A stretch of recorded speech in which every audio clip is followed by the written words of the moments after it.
Bonjour et bienvenue au cours d'initiation à l'art du professeur Toc. Épisode 2, la perspective centrale. Tout d'abord, il n'y a pas une perspective, mais des perspectives.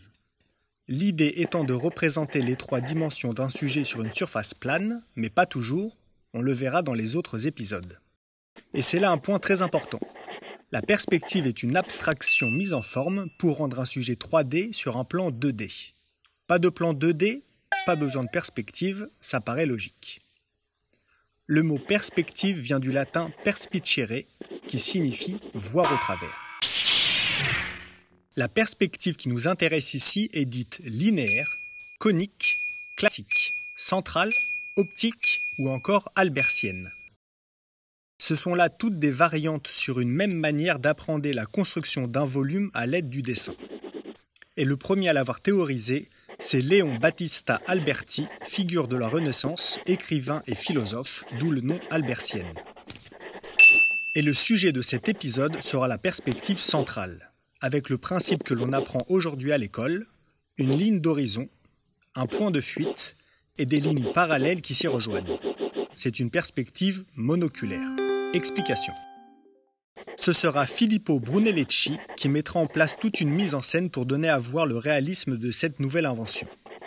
Après avoir peint le baptistère San Giovanni de Florence sur une tablette, il en perce ce qui sera appelé plus tard le point de fuite afin de pouvoir y regarder au travers. Le spectateur aurait aussi bien pu se tenir à l'endroit exact que Filippo choisit pour construire sa peinture afin de remplacer le bâtiment par celui peint sur sa tablette, mais il met au point un système plus immersif.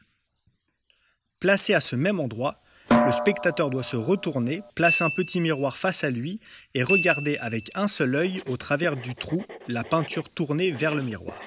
Et alors apparaît la superposition parfaite entre construction et réalité. C'est donc une perspective très construite, non naturelle, qui requiert de se priver du sens de la profondeur pour s'apprécier. En effet, c'est parce que nous possédons deux yeux que nous avons le sens de la profondeur. Un joueur de pétanque à qui il manquait un œil n'était plus capable de percevoir à quelle distance de lui se trouvaient les autres boules placées au point auquel il devait se tenir pour tirer ou pointer. Il devait se balancer sur place de droite à gauche afin de multiplier les points de vue pour obtenir cette sensation de profondeur.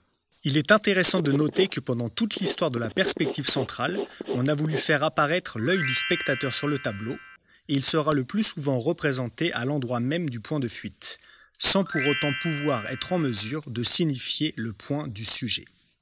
Situation paradoxale, l'endroit précis d'où il faut voir le tableau ne peut jamais être montré dans le tableau lui-même, sauf en utilisant la mise en scène de Brunelleschi, comme dans le tableau des époux Arnolfini de Van Eyck, dans lequel le fameux miroir convexe, placé au point de fuite du tableau, donne à voir cet invisible point du sujet. Aujourd'hui, le professeur Toc vous propose deux exercices. Hey mommy, you sexy. Hey mommy, you sexy. Hey mommy, you sexy. Hey mommy, you beautiful. Hey mommy, you sexy. Hey mommy, you sexy. Hey mommy, you sexy. Hey, can I get that number? Hey mommy.